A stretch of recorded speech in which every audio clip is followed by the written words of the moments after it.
Welcome back. Attorneys for two death row inmates filed an emergency motion to halt their upcoming executions. Brad Sigmund will be executed Friday, and Freddie Owen's execution scheduled a week later, June 25th.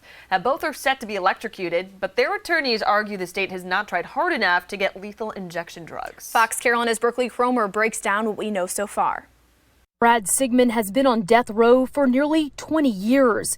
He's convicted of murdering his ex-girlfriend's parents. We took a closer look, digging into nearly 2 decades of court hearings and legal paperwork, and uncovered details about the crime. According to court documents, Sigmund went into the home of David and Gladys Lark on April 27, 2001. He bound and beat them to death with a baseball bat inside their Taylor's home.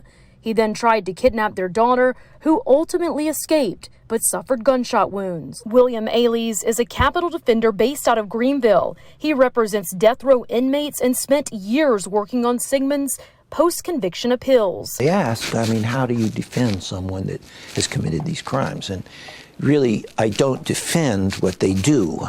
I defend the sanctity of life.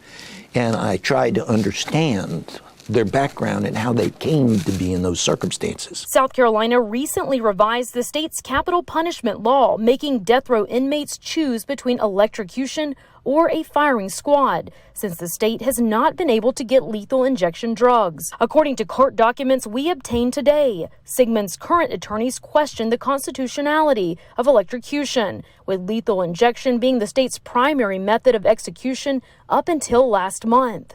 We wanted to know if this is constitutional. In this state, death by electrocution has been long-standing. It's never been ruled unconstitutional, and it probably will not be now.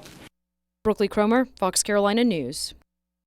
And we spoke to family members of David and Gladys Lark, and they declined to comment.